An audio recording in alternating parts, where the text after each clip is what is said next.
Hello everyone, welcome back to channel. आज की class में हम पढ़ेंगे क्लास 10th का chapter 2 acid base and salt.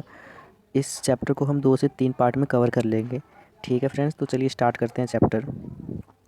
हमने पिछली क्लास में पढ़ा था कि एसिड का जो टेस्ट होता है वो होता है सोर टेस्ट, एंड बिटर का वो बेस का होता है बिटर। सोर मतलब तो आपको पता ही होगा फ्रेंड्स, खट्टा, एंड बिटर मतलब कड़वा टेस्ट होता है बेस का। तो बस इतना ही था एसिड एंड बेस के। और आगे हम पढ़ेंगे एसिड एंड बेस की प्रॉपर्टी। तो बस इंट्रोडक्शन में इतना ही था।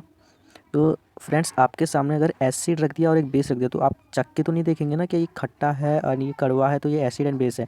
तो इसको हम पता लगाते हैं इंडिकेटर। इंडिकेटर के हेल्प से हम पता लगाते हैं। इंडिकेटर भी 3 टाइप के होते हैं: natural indicator, synthetic indicator, and ये देखिए, नेचुरल इंडिकेटर में हमारा लिटमस पेपर आ गया, टर्मरिक आ गया, एंड एक और आता है रेड कैबेज।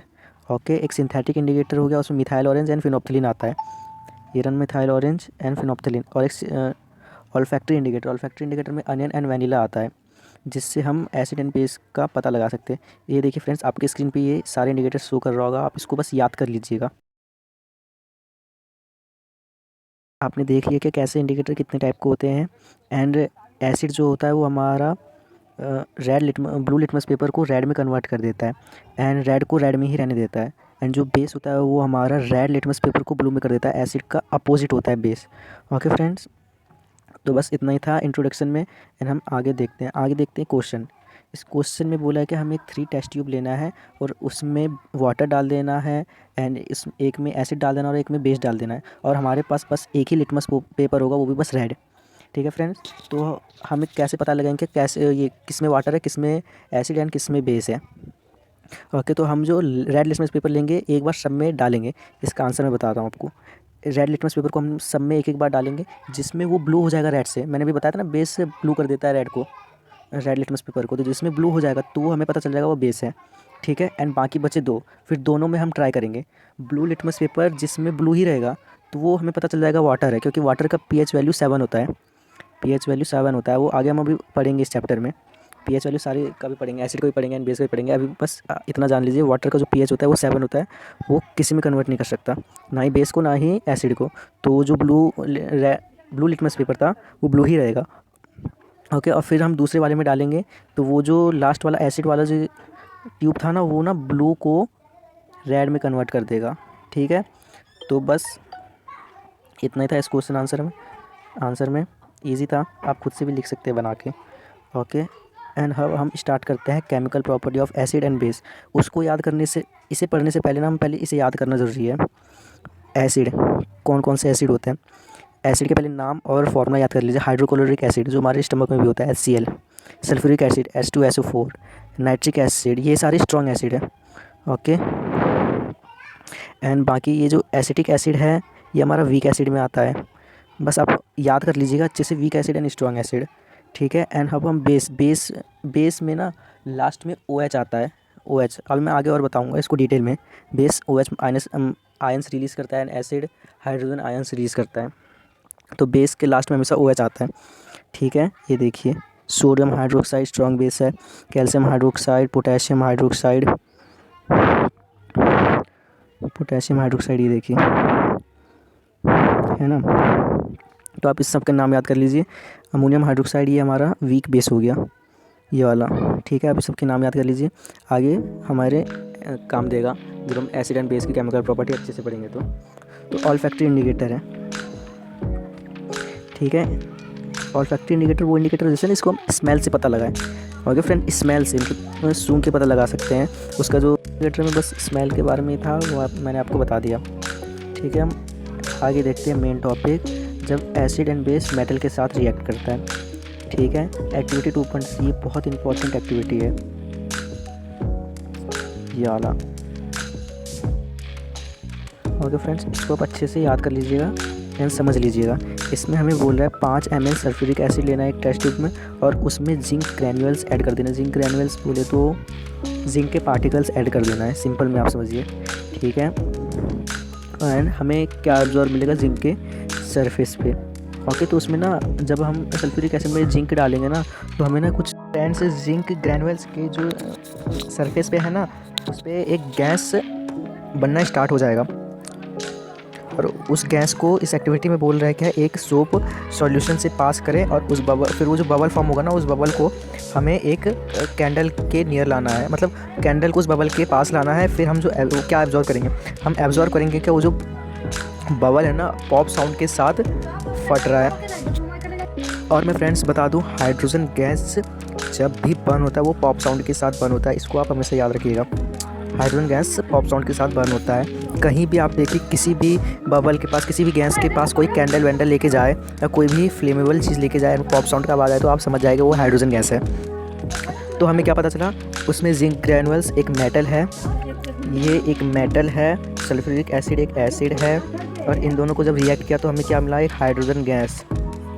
ठीक है, तो एसिड प्लस मेटल क्या होता है, सॉल्ट प्लस हाइड्रोजन। ओके, ये देखिए हमें मेटल का सॉल्ट भी तो मिला ना, मेटल का सॉल्ट, एक मिनट में बताता हूँ, रिएक्शन करके दिखाता हूँ। H2SO4 प्लस Zn क्या बना, ZnSO4 प्लस H2, हमें ZnSO4 का सॉल्ट मिला। ओके, इसको आप समझ जाइएगा, याद कर लीजिएगा, जैसे भी करना है। एसिड प्लस मेटल,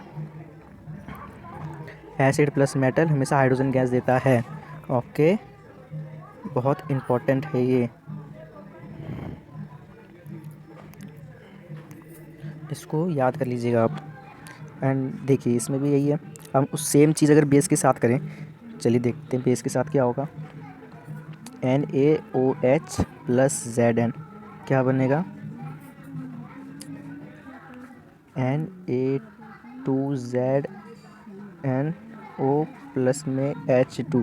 इसमें अभी हाइड्रोजन गैस इतना याद रखना है, acid plus metal salt and hydrogen gas निकालता है, basic plus metals salt and hydrogen gas निकालता है। तो हमें हाइड्रोजन गैस अलग कर देना, बाकी जितने भी कंपाउंड मिले ना आपको उसके साथ जोड़ देना।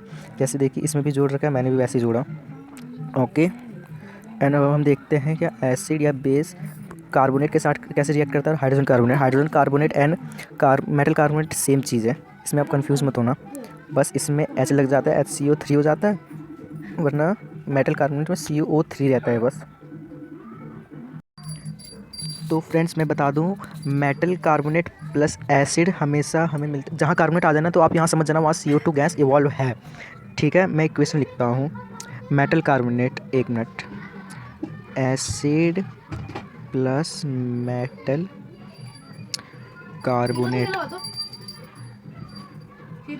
कार्बोनेट वो हमेशा बनाता है salt plus hydrogen H2 plus CO2।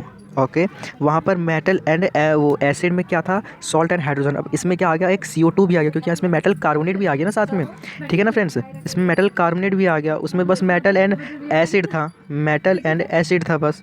ठीक है ना, जहाँ कार्बोनेट आते तो वहाँ समझना आप CO2 है। तो एक्टिविटी 2.5 में हमें ये कहना चाह रहा है, क्या हमें एक टेस्ट ट्यूब में सोडियम कार्बोनेट लेना है। सोडियम एक मेटल है, कार्बोनेट का तो फॉर्मूला जानते ही है, मैंने आपको वीडियो के थर्ड पार्ट में भी दे दिया था चैप्टर फर्स्ट के, तो आप में उसमें से याद कर लीजिएगा, सबका फॉर्मूला है NaN का 10 बैलेंस, जिससे आपको बैलेंस इक्वेशन लिखने में आसानी मिले। तो हमें एक सोडियम कार्बोनेट ले लेना है टेस्ट ट्यूब ए में, एंड उस दूसरे टेस्ट ट्यूब में हमें सोडियम हाइड्रोजन कार्बोनेट लेना है। और इसमें आप कंफ्यूज मत होना, hydrogen carbonate and carbonate same ही है, एंड उन दोनों में हमें HCl डाल देना है। हम क्या एब्जॉर्व करेंगे, हम एब्जॉर्व करेंगे क्या, उसमें एक गैस निकल रहा है वो हाइड्रोजन, तो हमें एक हाइड्रोजन मिला और एक कार्बन मिला एंड एक हमें सॉल्ट मिला। ठीक है फ्रेंड्स, तो इक्वेशन हमारा ये वाला हो जाएगा। ओके, एंड उसके साथ हमें एक और चीज़ मिलेगा, वो है कैल्शियम हाइड्रोक्साइड। ठीक है ना फ्रेंड्स, कैल्शियम हाइड्रोक्साइड भी एक कंपाउंड फॉर्म होगा जब इन दोनों को रिएक्ट करेंगे, hydrochloric acid and sodium carbonate को जब रिएक्ट करेंगे तो हमें तो सॉल्ट मिलेगा ही मिलेगा, और एक और कंपाउंड मिलेगा जो है कैल्शियम हाइड्रोक्साइड। वो कैल्शियम हाइड्रोक्साइड, इस इक्वेशन को आप याद करिए, बहुत बार पूछा गया है बोर्ड एग्जाम में, ये पूछ लेगा कैल्शियम हाइड्रोक्साइड को अगर हम कार्बन डाइऑक्साइड के साथ पास करेंगे तो क्या होगा। तो जो हम कैल्शियम हाइड्रोक्साइड, जो लाइम वाटर जैसे हम कहते हैं, ठीक है ना, तो उसको जब हम कार्बन डाइऑक्साइड के पास फॉर्म करेंगे, साथ रिएक्ट करवाएंगे तो एक वाइट प्रेसिपिटेट फॉर्म होगा। वाइट प्रेसिपिटेट कुछ याद आया आपको, फर्स्ट पार्ट में मैंने आपको बताया था। वाइट प्रेसिपिटेट जो इनसॉल्युबल सब्सटेंस होता है वाटर में, जो वाटर में नहीं मिले, ठीक है ना, वाइट प्रेसिपिटेट कैल्शियम कार्बोनेट का फॉर्म होगा। इसको आप याद करिएगा, इस इक्वेशन बहुत ज़्यादा इंपॉर्टेंट है, मोस्ट इंपॉर्टेंट इक्वेशन है।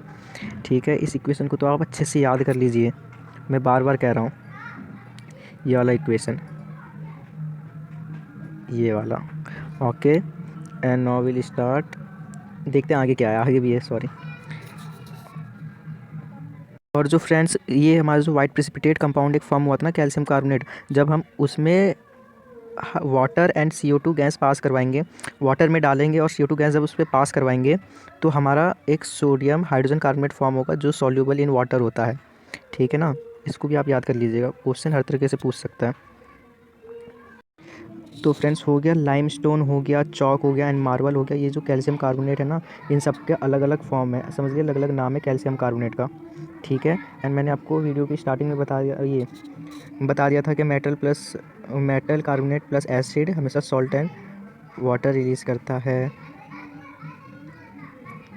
ओके, आई होप आप समझ रहे होंगे। तो हमारा ये वाला इक्वेशन हो गया, जब मेटल कार्बोनेट एसिड के साथ रिएक्ट करता है तो salt water and carbon dioxide gas निकलता है। इसको याद कर लीजिएगा आप किसी भी मेटल के साथ रिएक्ट कर सकते हैं, ज़रूरी नहीं है सोडियम हाइड्रोजन कार्बोनेट ही रहे, हम जिंक कार्बोनेट भी ले सकते हैं। ओके, अच्छा चलिए हम जिंक कार्बोनेट लेके हम ट्राई करते हैं कौन सा कंपाउंड फॉर्म होगा। ZnCO3 वैलेंसी, आप देख लीजिएगा, मैं वैलेंसी नहीं लिखूँगा। ZnCO3 और HCl ले लेते हैं। ठीक है, वो क्या करेगा हमें, सॉल्ट किस चीज़ का होगा friends, ZnCl plus CO2 plus H2O। Okay, तो इस तरह से आप सब सारे कंपाउंड ले लीजिएगा, कोई से भी कंपाउंड के साथ कार्बोनेट लगा के आप रिएक्ट करा सकते हैं, जरूरी नहीं है जिंक हो सोडियम हो यही सारे हो। ओके, अब हम देखते हैं जब मेटल एंड बेस एक दूसरे के साथ रिएक्ट करेगा तो क्या होगा। तो जब मेटल एंड बेस एक दूसरे के साथ रिएक्ट करेगा तो न्यूट्रलाइजेशन रिएक्शन फॉर्म होगा। वहाँ पर न्यूट्रलाइजेशन मतलब दोनों कट जाएगा, कोई सॉल्ट एंड वाटर नलिफाई हो जाएगा, बस सॉल्ट एंड वाटर फॉर्म होगा।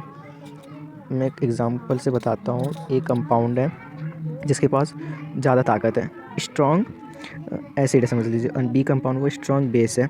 ये अपने में ज़्यादा ताकत है, अपने में ज़्यादा ताकत है। जब इन दोनों को लड़ाया तो हमें मिला 0, क्योंकि दोनों ने एक दूसरे को मार दिया। ओके, तो कुछ इसी तरह है यहाँ NaOH स्ट्रॉन्ग बेस है, HCl स्ट्रॉन्ग एसिड, जब इन दोनों के साथ रिएक्ट किया तो सॉल्ट एंड वाटर फॉर्म हो गया। ये देखिए basic plus acid salt and water.